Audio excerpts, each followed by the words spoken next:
You are listening to Leaders and Legends, a podcast featuring some of Indiana's most fascinating men and women whose impact has shaped our state, our communities, and us.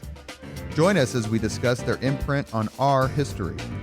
Leaders and Legends is brought to you by Veteran Strategies Incorporated, your local veteran business enterprise specializing in public relations, media relations, public outreach, crisis communications, and digital photography. My name is Robert Bain, Principal of Veteran Strategies, former Deputy Chief of Staff to Mayor Greg Ballard, and Communications Director for the Indiana Republican Party.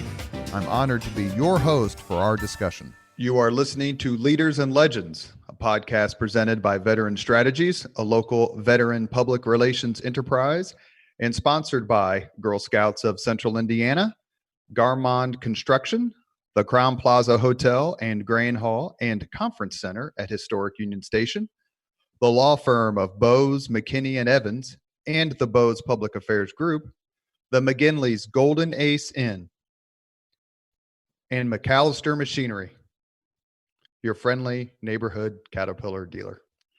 That last one's always a little tough for me to say.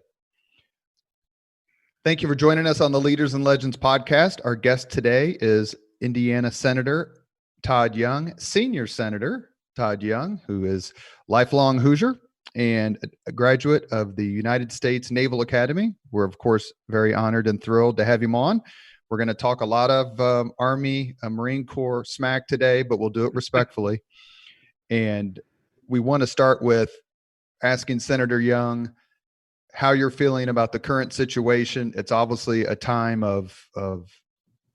it's an unprecedented time of worry in many regards, and people bonding together to govern their own behavior for the greater good.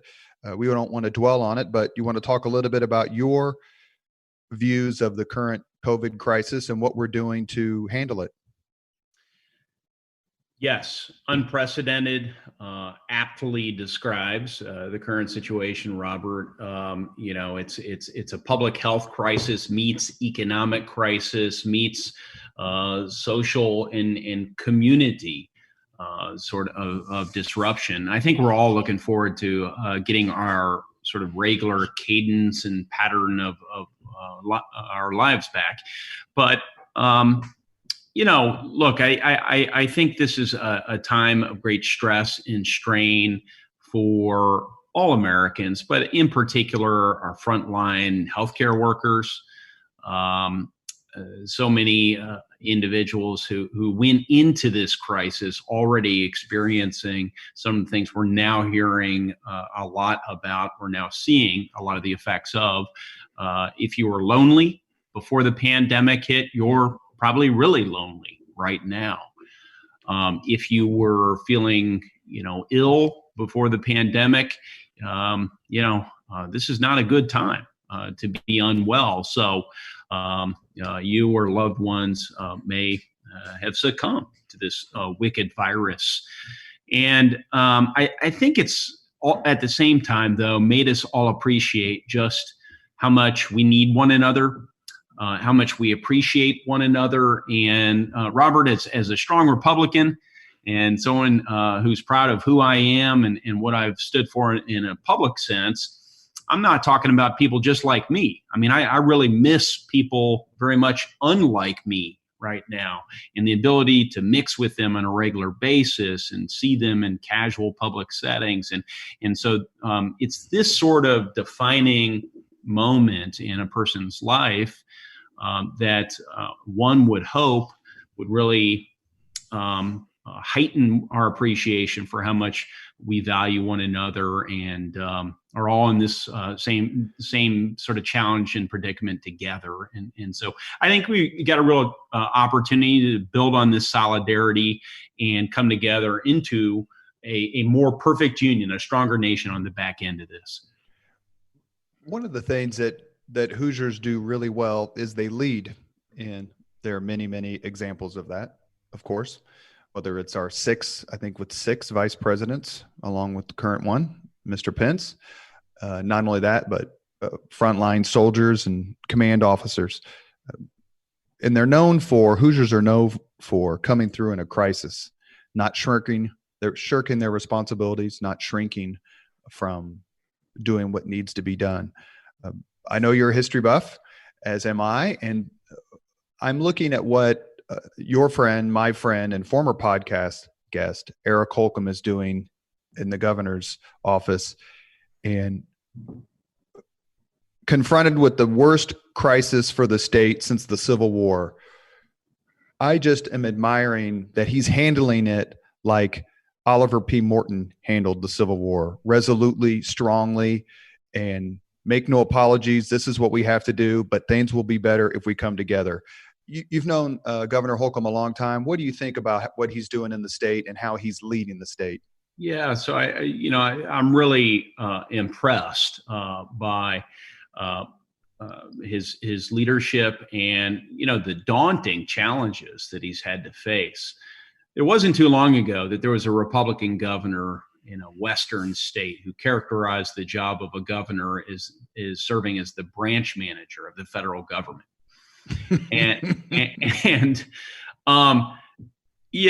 There's like all funny sort of statements. There's a little bit of truth to that. And what I mean is being governor is a very powerful and important and significant position. But over the years, as our federal government has grown and adapted to a national economy and then a global economy, the federal government has circumscribed the responsibilities of our states in many respects.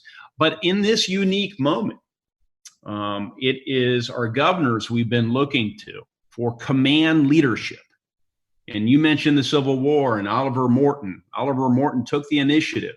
He wasn't able to assemble a state legislature, so he went out there and he raised money from the party chairman to continue the war effort because he had a deep conviction it was the right thing to do, and it was not without controversy. So similarly, Governor Holcomb has been leading in a difficult time. Henry Kissinger once said that the art of public leadership involves marching out in front of the parade, but not losing the parade behind you. And sometimes it's a difficult balance because we know that there's so many competing equities and interests and concerns people have, public health and the economy, and the governor is doing all he can with great integrity and principle to strike that balance, to maintain people's confidence, to bring the parade along. And he's done it with some good humor too. And so I really have great respect for Eric, and I think he's earned the respect of a whole lot of people who may not have been aware of him on the front end of this, or not particularly attentive to our state government leadership. Well, I couldn't agree more, and I don't mind saying that we have a nonpartisan podcast here. We've done terrific podcasts about Birch Bayh and with Bart Peterson and Kathy Davis, but it's certainly special for me as someone who's been involved in Republican politics now for more than a few decades to see folks like you, like Eric Holcomb and others, prosper in this time and meet this challenge head on. One of the things that I was looking at in your bio was that you're a 5th generation Hoosier. So that means your family moved to Indiana about when? Mid to late 1800s? So here's an interesting thing about that. It's interesting you bring that up, and you give me an opportunity to sort of correct my own record, because I believe, and I admit it, I'm the one who probably socialized that. It goes back more than 5 generations. Now, it would have been uncomfortable if it were 2 generations, right? Or whatever. Yeah, I don't think a 2nd generation Hoosier is a talking point, but yeah, I get it. Exactly. But somebody recently footnoted my Wikipedia page, and I think it was one of my kiddos who actually brought it to my attention. And I looked it up, and I'd never researched my own family history. It was never of great interest to me for a particular reason. And because I had somewhere imbibed at an early age that to be an American means that each generation redefines itself. the fact that my father or my grandfather might have been significant or insignificant should not be where I draw my self-worth from, right? It's my job to go out there with my God-given talents and try and build upon whatever foundation I'm given. And from that, you sort of define your life and your success. But because of my job, a lot of people ask me kind of where I came from, what my family history was, and so forth. So this was of interest to me as I saw the footnote, and I opened it up, and I descend from multiple generations. We're talking like sort of deep into the early 1800s, if I recall, of people who farmers, blacksmiths, tanners, you name it, people who generally worked with their hands, and so we've been around various parts of Indiana, all around the Northeast, the Southeast, Central, whatever, for a lot of generations, and too many for me to quite track. I wasn't quite sure how to track the document, but I love this state. I really do. And I have to admit, once I discovered that, it gave me a bit of a deeper connection to some of these places when I'd visit. Like, sure. Okay, Yeah, I believe I it. descend from people that come from this region. And what a fantastic state we have with just salt of the earth people that help build this country. It's interesting when you're talking about when your family came around. One of my favorite books on the Civil War defined one of its chapters, talked about how slavery geographically defined the Midwest. In revolutionary times, in the early 1800s, Indiana was the West. But because of the compromises that tried to address slavery leading up to the Civil War, Indiana became the North, along with Ohio and Illinois. It just shows you the impact that one particular issue had on how we saw ourselves as American geographically. Did you get the sense that you're, based on your knowledge, that your family moved west for a particular reason? That they started like in Philadelphia or New Jersey or a place like that closer to the time of the Revolutionary War, and then just kind of gradually pushed out in search of land? Because that would be a common Hoosier lineage. I would like to better understand that. I actually do not understand that, and I have not had an opportunity to research that. But I'm aware that the prospect of cheap land and the opportunity associated with the land, and then later came the legal protection of the land, the legal title, which is what caused Abraham Lincoln to migrate, his father to migrate north from Kentucky into Indiana. But these sorts of things, these opportunities drove so many people west. But I did not. I don't know where my own family's history sort of, emerged from. Yeah. You mentioned this a few minutes ago, and I want to say this as a compliment. You have a reputation as someone who doesn't mind traveling the Hoosier State and shows up at events that you would never think a United States senator would show up to, but you have that drive to be with the folks and never forget where you came from. Before we talk about kind of your college and your military career a little bit, what's it like? You've traveled the Hoosier State as just a private citizen, then as a candidate for Congress, then a congressman, then a candidate for Senate, then a senator. What's that like? How do you feel you're received? And is it fun to go to the Mayberry Cafe and say, oh my God, it's Todd Young instead of Senator Young, where they feel comfortable with you because you've been there and you've demonstrated your willingness to sit down and have a conversation with people who'll tell it to you straight? Yeah, I take pride in my ability to make people feel comfortable, right? Yeah, I think, not everyone who approaches me knowing I'm a United States senator is initially comfortable, but I do feel like that I'm able to put people at ease. And I think there's a lot of that just comes from the family I grew up in. We were taught, like so many people in this great state, that it's a quintessentially American sentiment. No one is better than any other man or woman, and gosh darn it, that was instilled in me, and that's part of what drives me to do different things and set different goals and try to accomplish those goals. But it also carries into how I relate to others. I really don't think I'm any better than anybody else. I don't think that my title somehow gives me higher status than others. In fact, it's even common for someone at a local level of government to refer to my office as a higher office. And I bristle a bit against that. It's just a different office. It's a different responsibility. We're all important. We all have very essential roles to play in the society, whether it's government or whether it's the person who picks up my garbage. You talk about an important role in society. If I didn't show up for work for a couple of months straight, people might not notice for a while.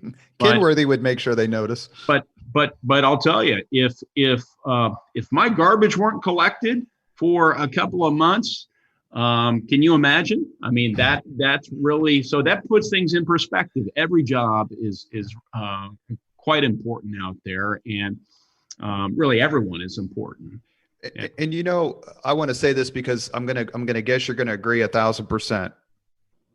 The attitude that you just discussed with us is exactly the attitude of your predecessor, Dan Coates, former senator, 2-time senator, former congressman as well, and Army veteran, is probably the most approachable person I've ever met who held that office. You would be along that way. Governor Holcomb is very approachable. Of course, I worked for the ultimate everyman, former Marine Lieutenant Colonel Greg Ballard. But Dan Coates was as grounded as any politician, public official I ever met. How well did you get to know him? And did you kind of see how he interacted with folks and go, you know what, he's getting this right?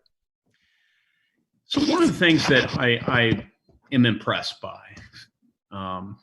and not impressed in a normative, favorable or unfavorable way, but just like that I'm really struck by, is how, in my mind, the best leaders are people who don't try to pretend to be somebody else, who figure out how to be themselves and cultivate their own skills in furtherance of important values, shared values, right? And Dan Coates never put on any airs in his public capacity. He still doesn't to this day when I see him, I think that is one of the reasons he was so successful as a leader. That's one of the reasons people liked him so much as a U.S. senator and director of national intelligence, and one of the reasons why fellow senators trusted the guy. He was trustworthy. He was humble. He's friendly. He had a good sense of humor, but he wasn't a wise guy. He wasn't a blowhard. Now, there are some of my colleagues, frankly, that are hams and posture and preen, and there's an authenticity to it. That's just who they are, right? And they can pull it off because that's who they are. So there are different types of leadership. It was one of the things that I studied when I entered the Navy and then went into the Naval Academy. And you've heard I served in the Marines, right, Robert? I try not to tell anyone. Okay. All right. So I didn't know if you're going to bring it up, but yeah. There were certain subjects I was told by Kenworthy that weren't to be discussed. That was one of them. And your love of Game of Thrones. Yeah. Well, not everyone can get into the Marines, but so Robert, you're a great American. You are a great American soldier, and I've got great respect for you. So listen, in the military, one of the things that I did, you probably did as well, is you'd look at different leaders and say, what makes that leader effective? Their personality is so different. Their demeanor is so different than this other leader. And I'd try and draw traits from leaders that I thought were replicable that I thought maybe were consistent with my own sort of personality and amplify those. In the end, I found that to be probably the best mode of training leaders, is just being around, immersed in a culture of leadership, right? Not trying to, in a book or in some sort of tutorial, learn how to be a typical type of leader. So just be true to yourself. So Dan Coates, he's a humble guy. He's kind of like a quintessential Midwesterner, right? Mm-hmm. Just what Hoosiers typically want in their leaders, whether it's business, government, nonprofit, whatever. And he brought that to bear, and with energy and integrity over a number of years. And Mayor Ballard did the same sort of thing. And there's just tons of examples out there.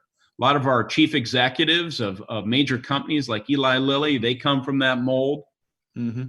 All the way down to guys like my dad. Of course, I'm biased, but he ran a small business for years, probably a half dozen employees at their height. And it was a sales business. And my dad, slightly different personality than me, a bit more of a ham. I always felt like he was jealous of me at Lincoln dinners when I go around hugging people and get to go up there and say a few words. Dad was actually kind of jealous. And I was like, Dad, it's not as glamorous as it looks sometimes, but yeah.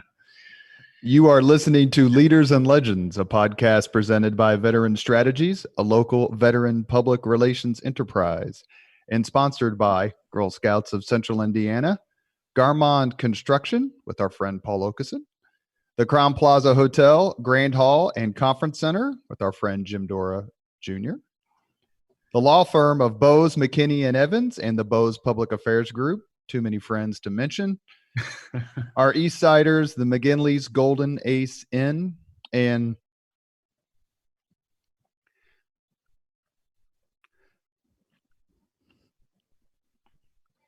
the greatest of the great, P.E. McAllister Machinery, your friendly neighborhood Caterpillar dealer. You're listening to the Leaders and Legends podcast. We have our senior senator, Todd Young, lifelong Hoosier, fifth generation plus Hoosier. Senator Young, is there a Hoosier leader or legend you particularly admire? Yeah, there are lots of them. Most of them are unsung. Most of them will never be on a ballot. Most of them will never occupy the C-suites. Most of them are toiling away with great anonymity and without recognition for causes they believe deeply in. I'll give you an example. My aunt, who happens to be a prominent Democrat, by the way. Are you kidding? Who? Her name is Sharon Pierce. She's CEO of the largest children's services agency in the state, the Villages. They do adoption placement. They deal with foster children and so forth. And she's dedicated her life to helping children who often come from the most trying circumstances, oftentimes just put into a little better place, sometimes a much better place.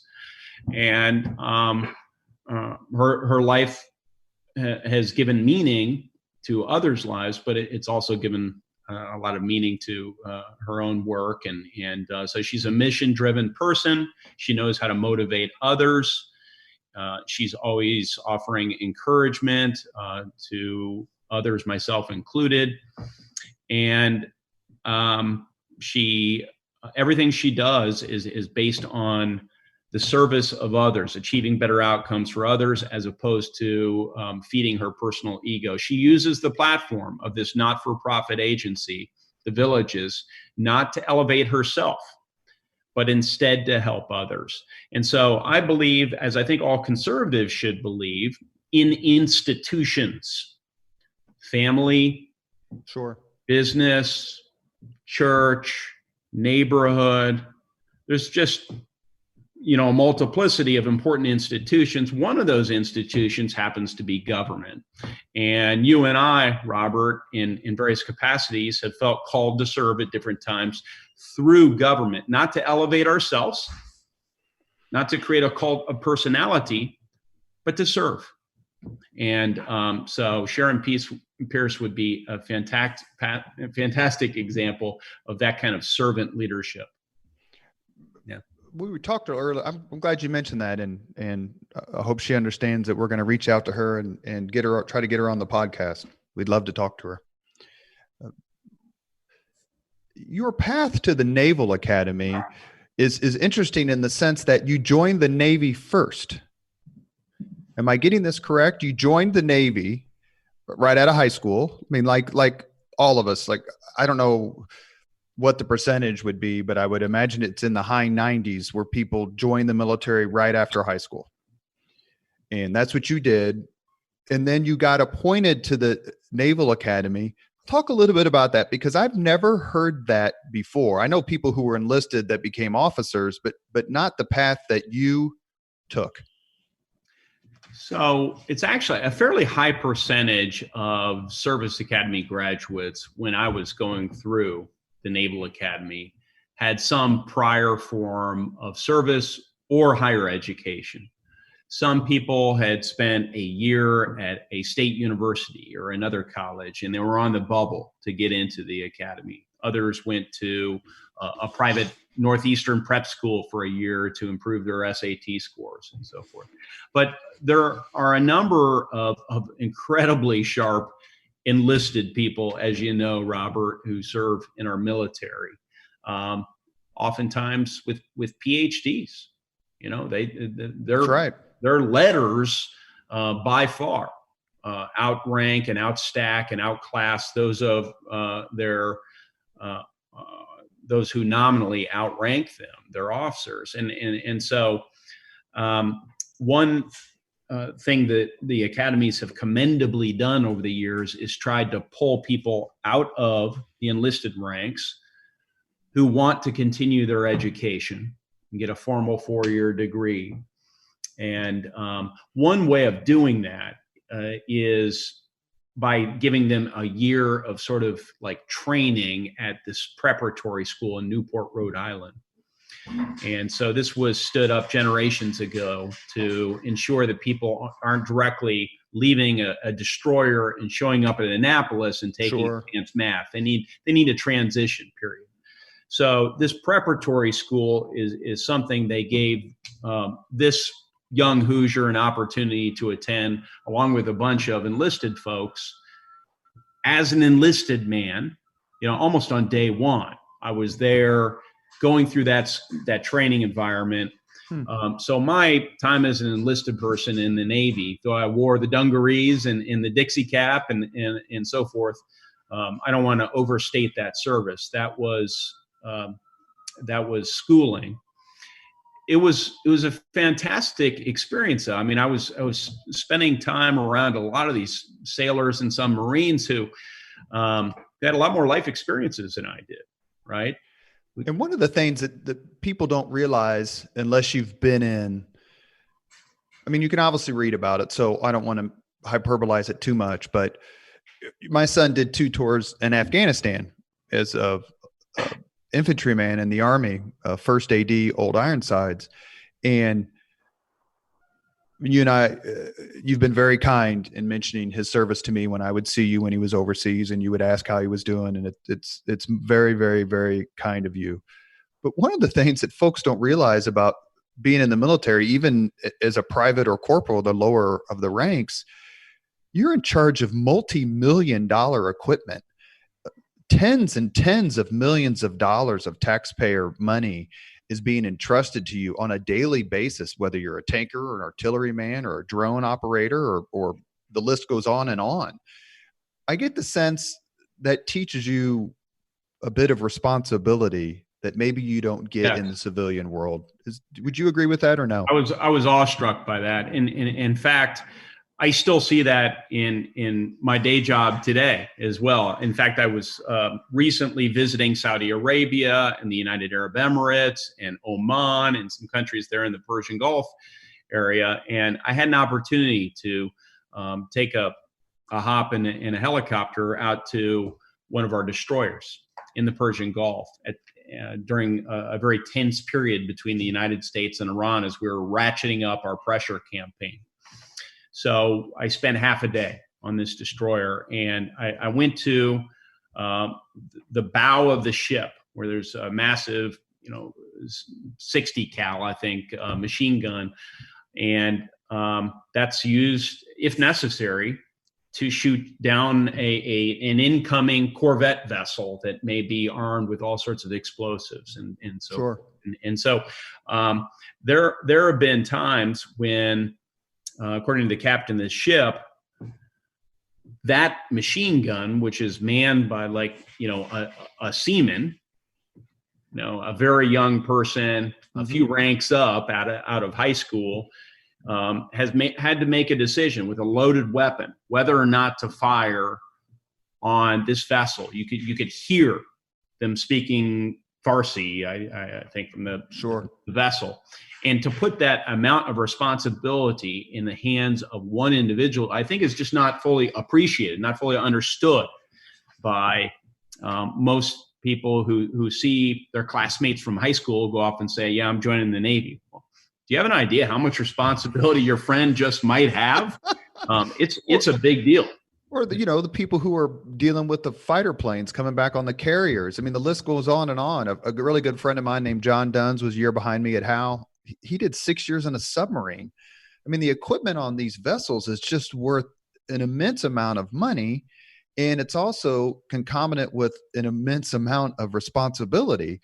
And I've said this, I don't know anyone who has disagreed with this statement. And, growing up on the East Side in Indianapolis, I couldn't name them all, but so many of my friends joined the military out of pride, out of necessity, whatever reason. Scott Kale, Leanne Wilhelm, DJ Waterman, Dean Johnson, John Duns, Pete Anderson. I honestly couldn't name them all. There are dozens of them. To a man, including the conversations I've had with people in politics who are in the service, Eric Holcomb, Richard Lugar, Greg Ballard, the best decision they ever made, joining the military. Best professional decision they ever made, to a man. No one has regretted it. They've all said, man, I'm so glad I did this. Would you agree that your decision to take that path, as opposed to going to a different university and taking a different path, that shaped you and changed you in ways that you could never have replicated any other way? Yeah. I mean, it's defined who I am as a person. I spent my last roughly year in the military, of all things, doing recruiting duty. And that's difficult duty, frankly. It was a lot more challenging than serving as an intelligence officer. And one of the things that I would say during the booming 90s economy to University of Chicago students or Northwestern students who I was trying to recruit into the U.S. military was prefer the hard. Put yourself through the crucible. I cannot explain to you exactly what sort of person you'll be on the back end of this experience, but I guarantee that the fire will make you a stronger person, right? And I believe that emotionally, physically, intellectually, and just the people you meet. I met the best people in the military. The esprit de corps, that of course sticks with you.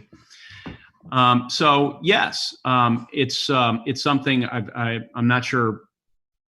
I've heard someone say they regret serving their country, especially being prepared to put your life on the line for your country. I mean, that says, and then serving with others of the same mind, serving with others of the same mind. So it is, it's certainly a life-shaping experience. There's no doubt I wouldn't be doing what I'm doing now, but for that time in the military.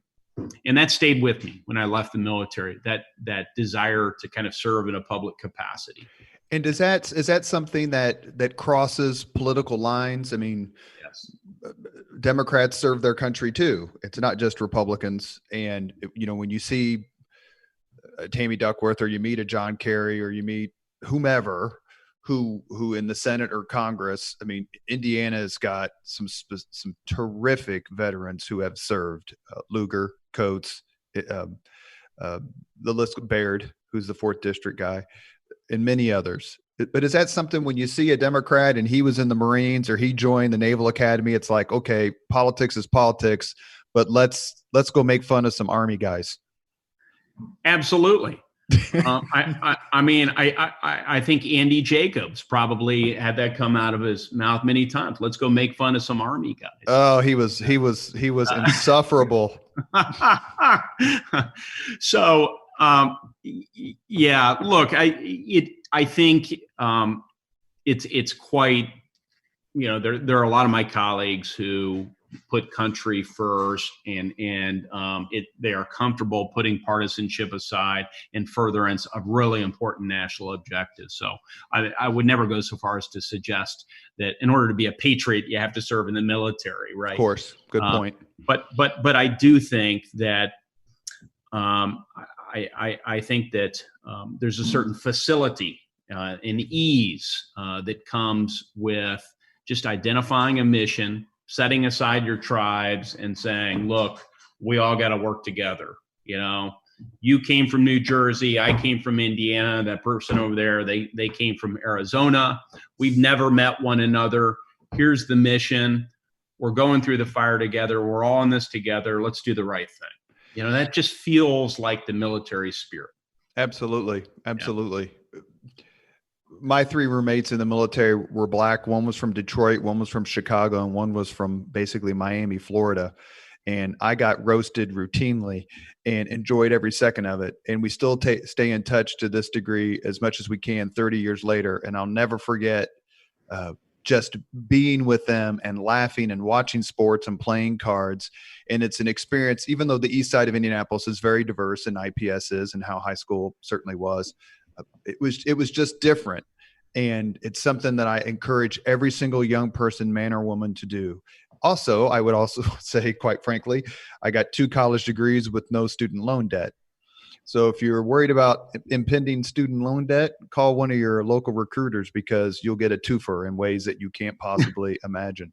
There's something else I'd add, and we can pivot if you like, Robert. But one of the things that I learned in the military is service isn't service until it's not fun, until it's really hard, until it's actual sacrifice, right? Jumping out of airplanes is for many fun. Scuba diving is a lot of fun. I see these promotional videos on TV about joining the Marines, and that looks fun.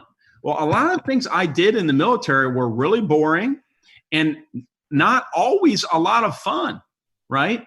And so that's sacrifice. That's love of country. That's service, to be able to perform those responsibilities with the same amount of professionalism and competence and hard work as all the other more glamorous duties. One of my favorite statistics, I was the then Congressman candidate Mike Pence asked me to be the head of his Veteran Affairs Policy Committee when he was running for governor in 2012. In doing the research, so this statistic's old, but still valid, more valid because the number has grown. More than 2 million Americans volunteered for the military after 9/11, since 9/11. Those young men and women who volunteered, could be going to combat, could be going overseas. That is a remarkable testament to the American sense of service. It is. It is. And it gives you a sense of a couple of things. Let's go ancient for a second. There are martial virtues and there are dull virtues. Martial virtues, you think of the warrior virtues, the courage, right? The camaraderie, the adventure, the quest to engage in a righteous fight, right? And hunger for that experience. For many of us, it's easy to identify with that. The dull virtues are sort of respecting one's elders, right? Reverence for things that are either holy or sacred or just ought to be revered. Respect, personal integrity. These are dull virtues. These should be equally celebrated, right? And they're an equal sort of part for me of what the military experience is all about. And I think it's so commendable and encouraging to see people raise their hand and say, I want to be part of all of that. Yeah. Terrific. That's exactly. And you'll never, if you want diversity in your life, join the military, because you will meet all kinds of people. And it's something that Indiana, in its history, I think we still have the 4th largest National Guard in the country, and we're not even in the top half in population, or very close. It's typical of us. You attended the Naval Academy. You walked around. It's a beautiful place in Annapolis.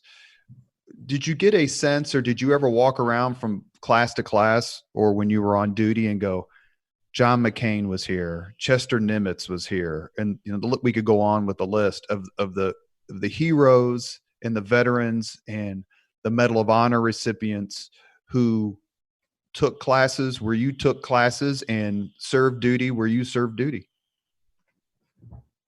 I didn't do a lot of that. No. I was, fear is a great motivator. And I always thought, I still think my strengths are kind of arts and letters, words, writing, history, current events, these sorts of things. The Naval Academy is an engineering school. I mean, I studied electrical engineering, weapons systems engineering, rocket science. That was my worst class, by the way. Yeah. So can I say the Senate is not rocket science? Yeah, the Senate is not rocket science. And oh, by the way, rocket science is not brain surgery. All right. So anybody can figure it out. It just takes a whole lot of work. So this was a very tough experience for me. But it was, for me in particular, I would say, a real boost in my self-confidence for somebody who had to beg and claw their way into the Naval Academy. I drove all the way out to the Naval Academy after getting multiple, what were effectively brush-offs and rejection letters from the administration. Drove out there with my dad and showed up, and they said, "Who are you?" "I'm the guy who's been writing you, and I'm going to go to the Naval Academy." That's how the prep school came about, and so forth. Sure. And so I kind of, through initiative, and a lot of good fortune, was able to finagle my way in. And it must have been a weak recruiting year too, but got in. And I had 4 good years there to work on my weaknesses, and ended up finishing top 20% of my class. But that's a huge confidence builder when you're surrounded by valedictorians and salutatorians and people who got into Harvard and Yale. And, I went to a good public school, but I was definitely not that caliber of student on day one. In fact, I was barely getting by. So I didn't have a lot of time to reflect on, the leaders in Granite, nor did I have, candidly, a family background. I didn't have admirals or generals in my family. So I didn't have the confidence that my career trajectory was going to be great if I didn't excel in everything every day. Yeah. Did you, at what point you joined the Marines? So after you graduate, you can choose Navy or the Marine Corps. At what point do you have to choose, and why did you choose the Marines? I knew I was going to do something, whether that was the Navy SEALs, Special Warfare, or the Marines. It was pretty much going to be one of those two that involved physical activity, that involved, I hoped, some of that martial stuff, some of the adventure. And I went through the SEAL summer program. I went through the Marine Corps summer programs, and they were both great. So that's kind of how I settled on those two. I was not so much into the math and engineering stuff. You do a lot of that in most of the other Navy areas. So being a pilot involves a lot of math, and it didn't seem to involve, although there are a lot of fit pilots out there, it didn't seem to involve a lot of kind of exercise, on the ground exercise. And so that's always been a big part of my life. So it was sort of that simple. I like being outdoors. A lot of people choose the Army for that same reason, right? They want to be on the ground around the troops. And so I still enjoy that. I still enjoy being on the ground with the troops, with my, fellow rank and file Hoosiers, and as opposed to, in some other more kind of like artificial atmosphere. So have you gone back to Annapolis as a United States Senator and kind of walked around and talked to the folks and said, hey, look, stick it out, because you never know what can happen next? I'd like to go back and spend a little more time. I went back as a congressman and had some lunch with some Hoosiers in the largest dining hall in the country, King Hall there. I've been back and gave a couple of years of service to the advisory board that I sat on. So did that. Been to a couple of football games, saw us crush Air Force. I think it was last season. And and I go to the Notre Dame Navy game every year. So, but it's a really, as you said, it's a beautiful place. It is, it's a place a lot of my classmates don't go back to on a regular basis. They still talk about it because it's such a tough place. It brings mixed emotions to a bunch of folks. That's interesting. That's interesting. But, yeah, it's a great place to be from. It's not always a great place to be at. There's a wall around it, and a lot of people think that wall is designed to keep outsiders from going in. So, you made a decision about a decade ago that has got to be one that involves your family, your wife and kids, your parents, your friends, that I have real admiration for, especially in this day and age. And that is, you decided to put your name on the ballot. You had earned your law degree, several degrees. You'd been over in London. You had demonstrated a real commitment to education, bettering yourself. But when you put your name on the ballot to run for United States Congress, that is a whole nother level of, dare I say, exposure. Talk to us a little bit about that decision. You were up against a real, candidly, a very, very strong Democrat Congressman, Barron Hill, who had won the seat, lost the seat, won it back, but had kind of a strangled hold on the 9th district, which is where you're running. How hard was that decision for you? And did you ever regret it immediately after you did it? No, I never regretted it immediately after I did it. And I made the announcement that I was going to run for the 9th congressional district seat of Indiana in January of 2009. That's really early, right? Because the election wasn't obviously until November of 2010. And some of that was a function of inexperience. Some of that was a function of the fact that I lacked a net worth and a network. I knew. Is it okay to say that I never heard of you until you decided to run for Congress? Oh yeah, absolutely. I was like, Todd Young. You mean Sadrel's not running again? Who are we going to get down in the 9th? And they said Todd Young, and I said, what's his background? And they said he was in the Marines, and I go, oh, okay, I started laughing. I'm like, the Marine Corps has the best brand in the world. They just do. I hate it, but they have the best brand in the world. And I said to myself, I'm like, it's going to take a veteran who's going to work his tail off to beat Barron Hill in the 9th. And I think that's one of the best things you had going for you.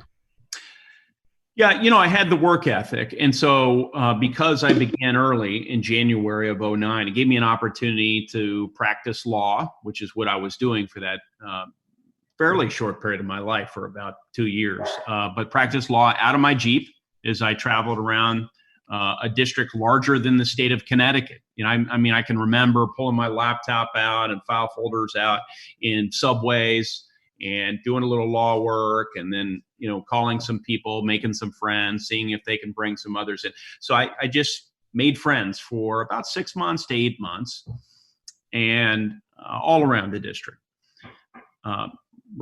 Prominent business people that happen to be involved in the party, government leaders, and others. And then, if you're really going to run a campaign, you have to start bringing in resources. So I started to do that and identify people who might consider helping me on the ground. And the thing grew and grew and grew. And one of the traits that Napoleon most appreciated in his generals, you know what it was, Robert? It was the most important quality in his generals. I would say audacity. Oh, that's a good guess. Actually, I probably would have guessed something like that too. Napoleon famously told one of his generals came up to Napoleon one time and said, "I don't know where the enemy is. I don't know how many enemy there are." And Napoleon looked at him and said, "Attack him and find out." Well, I think you need audacity. So that's absolutely, and if you're going to really achieve anything remarkable or notable in life. But in this instance, it was the preeminent quality of luck. He needed his generals to be lucky. And I was lucky that I worked really hard, that I built that team, that I started bringing in money at the time the Tea Party movement hit, right? And so because of every ounce of energy I'd put into that race, and I needed it in the end, I won. Let me see. You don't forget something like this, right? It was 34% of the vote in the primary to 32, which is the person who came in second was actually Travis Hankins. Yeah. To 30, Mike Sodrell, former congressman, man for whom I have great respect. And then there was another candidate, Rick Warren, not to be confused with the megachurch pastor, very nice guy. He received 4% of the vote, and so I got across the line. Was fortunate that things worked out for me, and then I had the general election battle, the battle royale against Barron. Well, and we want to mention this too, because I want to make sure that we don't forget to talk about this aspect of your life, and someone who I know you admire greatly, and I do. He's frequently, when I ask the question about, is there a Hoosier leader or legend you particularly admire, the name we've heard most often is Richard Lugar. And you have had a long history with him, worked for him. How did he shape your sense of political service and public service and give you the confidence you needed, because you see what a really good man can do in public service, and also to take on a formidable candidate in Barron Hill? So I spent a year and a half, about 2 years, working for Senator Lugar right after I got out of the Marines. That was my first real job. And I advised him. He didn't need a lot of advice on a couple of policy issues, right? So I had a front row seat to see how he operated. And he was a guy who was comfortable in his own skin, who as I said earlier, he used his own skills in a way that was authentic to him. Dick Lugar was never kind of a populist, flame-throwing politician. He's a soft-spoken man, cerebral, and I learned from him the importance of building trusted, positive relationships with people on all sides of the political aisle, within Congress and outside of Congress, including back home. I learned from him the importance of being authentic and true to yourself in a profession known for sort of blowhards. He never was one. And he did not use the institution of the United States Senate to elevate himself. It was always to elevate issues, notably nuclear nonproliferation. That became sort of the signature issue for which I think he is rightly known. I also learned from him the importance of actually learning things, actually trying to learn an issue before you open your mouth and opine superficially about it, right? And he did have a real command of the issues. Much of that was just a function of his intellect and his attention and pride in learning issues. I also got a sense that a measure of the man's humanity. He always treated staff like myself respectfully and understood that he was part of a broader team. Mitch Daniels said that in the podcast we did with Governor Daniels. We didn't actually get to Mitch Daniels' time as governor. We hope to do a podcast on that when he's less busy. But he mentioned that about how Lugar treated the staff.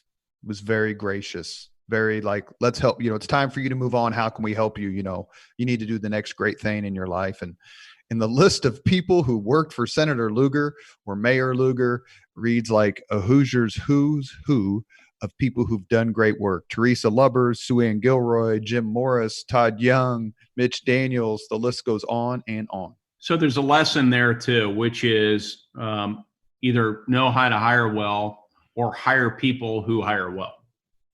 And he did that. And clearly many people applied to work for Senator Lugar because he was such a great man by reputation, by his every action and so forth. But he also got a lot of help along the way. And he deserves credit for that, right? For empowering others around him to hire good people, holding them accountable along the way. And that's how he built his legacy over a number of years. And so there are a lot of things that Dick Lugar could have done with his life and been very successful. I can remember a conversation I had with his chief of staff, Marty Morris, once. And he said, look, Lugar, he could be a successful CEO, which I believe. Yeah. Could have been successful head of a university, but he chose this. And we should all be grateful that he chose that. We want to be very respectful of the senator's time. And I want to ask one quick question about your Senate run in 2016. It was going to be against Barron Hill again, but Evan Bayh came in and you ended up winning in what was a good year for Republicans. I remember that day, and there were a lot of Democrats walking downtown with a big smile on their face. And we hope to have Evan Bayh on the podcast one day, so we don't want to be disrespectful, but they were for sure they were going to win that race. How did you win it? How did you and your team win that race? I still feel like we had the advantage day one. Evan Bayh entered with $10 million in the race. And incidentally, I've got a very positive relationship with Evan. I've never had a race against anybody who I haven't made great efforts to develop a friendship on the back end. I've developed a genuine friendship with Evan Bayh. And so I also want to say that. But I had a deep conviction, and normally my convictions are informed by facts. Right? I try to be a very objective person and not subject to overconfidence biases and so forth. But this one was deeper than that. This one was, we've got this. We've got this. We've worked too hard. I see no other path than victory on this. And I think that enthusiasm made a difference, not only in my own personal efforts. I think that the team understood that it was going to be all right, that we were going to win. It was just going to take nonstop concerted effort and concentration. It was going to take no mistakes between Evan Bayh's entry and Election Day. It was going to take the tightest sort of teamwork any of us had ever enjoyed, maybe extending back to sort of a kind of a military commitment. Sure. And it was just going to be all in for everyone, and we were going to win. And I've never felt such certitude in such otherwise adverse circumstances than I felt the moment after going through a drive-through, picking up a cup of coffee, and getting the phone call from the gent who effectively managed my campaign, Cam Savage, saying, "Todd," very calmly, "just want to let you know," he gave me some throwaway information. He said, "I also want to let you know we got another opponent." "What do you mean another opponent?" He said, yeah. You know, Barron Hill's out of the race, and Evan Bayh's entered. And I said, how did that happen? And he said, "Well, it's just, you know, it just did. And he's got $10 million and he was calm and I was calm. And I said, okay, we're going to win. I went right back to making fundraising calls, and we all set on a course of getting it done. So there's also a certain peace, I have to say, during times of sort of adversity like that. There was an expectation I was going to beat Barron Hill. I also have a positive relationship with Barron Hill, but I think that's you're exactly right. Yeah, there was an expectation. So there was therefore a pressure on me that I was going to blow it, right? I knew no one thought I was going to beat Evan Bayh, but I felt like I was going to beat Evan Bayh. So suddenly, it's like playing sports when you're loose, right? The ball starts going in a lot more, right? And so I was loose. I'm like, hey, I got this thing. No one thinks I've got it. And this is an opportunity to do something that is incredibly impactful. The control of the United States Senate, we have to assume, is going to come down to this race. And we operated under that assumption. Well, with Jay Kenworthy and Trevor Foudy and Cam Savage and my former boss, Kevin Ober, and all the people who helped you, you were in very, very good hands. And no one can say that Todd Young took on the Washington Generals to get where he was or to win office, to beat Barron Hill in Congress in the 9th when he did, and then to beat Evan Bayh, who is one of the very few people to win statewide in Indiana 4 times, is a murderer's row, with all due respect of opponents. Let's get quickly to the 5 questions when we let you go, because I know you have other things going on. I will quickly say you are listening to Leaders and Legends, a podcast presented by Veteran Strategies, a local veteran public relations enterprise, and sponsored by Girl Scouts of Central Indiana. That's our friends Danielle Shockey and Garmon Construction, the Crown Plaza Hotel and Grand Hall and Conference Center at Historic Union Station, the law firm of Bose, McKinney & Evans, and the Bose Public Affairs Group, the McGinley's Golden Ace Inn, and McAllister Machinery, your friendly neighborhood Caterpillar dealer. We ask the same 5 questions of every guest. So, Todd, number 1, what was your first job? Well, you've probably heard this in promotional videos and so forth, but it is indeed the case. You know, like a lot of kiddos, I mowed lawns, I took care of dogs, I did all kinds of things like that. But probably the first, the biggest job I had was my dad had an office building, and he only operated in a small part of it. He'd rent the rest of it out to others. This is back in the day. I was in early days of junior high school, 6th grade, 7th grade or something.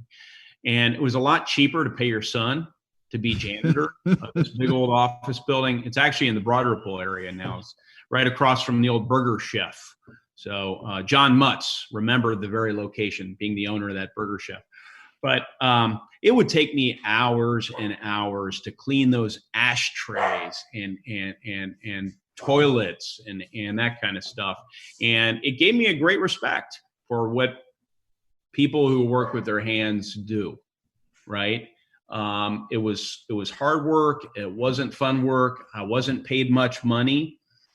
I took a little bit of satisfaction on the back end. As I got older, though, I really appreciated what people who did that sort of work and who do that sort of work just so how hard it is, and for people who do that work well, it just gives me an incredible appreciation for them and their character. So that was my first job. And you might say being a janitor and cleaning toilets is pretty good training to be a U.S. Senator. Lots of messes in both places. Yeah. Second question, what was your first concert?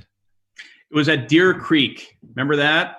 It's gone through many iterations since. It's been Klipsch and all the other stuff. But Deer Creek Music Center in Noblesville, when nothing else was around there, it was a Steve Miller band. Hey, that's not bad. No, it's not bad. I invited a young lady. I still remember this. Invited a young lady to go out with me to the concert. She had some other commitment, and so I invited my best friend to come along, and he and I had a great time. Yeah. Your fellow Marine Greg Ballard's first concert when he was at IU was Sly and the Family Stone. Oh, wow. Number 3, if you could suggest any book for someone to read, which book would you recommend? You know, this one might for some people be a little boring, but it's short and it's really accessible. It's called Economics in One Lesson by Henry Hazlitt. I mean, it takes very, very little time to read, and you go through it and you have a much better appreciation for the world of economics than a lot of people who get master's degree in the subject. Number 4. I'll leave aside the fact that the Marine is recommending a short book that's easy to read. It's written in crayon too. Number 4, if you could witness any event in history, be there as it happens, which event would you choose? Robert E. Lee surrendering to Ulysses S. Grant, not out of animus towards Robert E. Lee, but because of the importance of how the occasion came together and the dignity by which it was carried out. Robert E. Lee went into that looking at all of the other sort of rebel leaders throughout history. And typically they had lost their heads. And we're talking about unconditional surrender Grant being on the other side of this, right? But Robert E. Lee decided that the nation had had enough. And I think that for all of his other flaws and for the flaw of his cause more broadly, retrospectively, he does deserve credit for that. And U.S. Grant deserves credit for allowing a measure of face to be saved by the South. You know, it's quite plausible. And there's a book out there by Jay Winnick. It's terrific. April 1865. The walking terrific. Through all of this, right? Mm-hmm. But that war could have very easily turned into, you know, what we now call terrorist warfare or unconditional warfare. It could have gone on for really generations of unconventional warfare. Instead, it came to an end because of the ritual and because of leadership and the mutual respect that those military leaders showed one another. So to be there in that room, in that living room where the war ended, would have been absolutely fascinating in Appomattox Courthouse. When Mr. Chris Spangle interviewed me for this podcast and he asked me this question, that was the event I chose for every single one of the reasons that you just described, because some of Lee's officers wanted them to hide in the hills and carry on the war, and Lee said no. And Grant showed such magnanimity when it came to what was the bloodiest war in our history. But he said after people started cheering when when Lee left, Grant told his officers to stop the cheering because the rebels are our countrymen again. And that's the exact right sentiment that needed to be expressed. Perfect answer. Last question. If you could have dinner with anyone living today, 2 hours off the record, whom would you choose? I get to have dinner in my job with some remarkable people. The CEOs of multinational companies. I had lunch not too long ago with Bill Gates. It was unguarded. He stopped by a Senate lunch. So the people I don't get to spend as much time with as I would like to are my children. So the least amount of time I have left are my two oldest children. So it would be my daughter, Abigail, who's almost 14, and my other daughter, Ava, who is 12. We talked earlier in the podcast as we wrap it up about Todd Young and his approach to things and his persona and his personality. And I'll say this very quick story. I saw the senator about a year ago at a gym, and we talked very briefly. I was about to play racquetball. It was a gym on the south side of Indianapolis, and we had a quick 2-minute conversation. And afterward, as I sat down to prepare to play racquetball, a friend of mine goes, "Hey, who's your friend? I saw you guys talking. He looks really familiar." I go, "Yeah." I said, "I've known him for about 10 or 12 years. Great guy." I go, "But he's got kind of an important job. I didn't want to keep him." He goes, "Well, he seemed like he was just kind of hanging out. What's his job?" And I laughed and go, "He's the senior senator from the state of Indiana."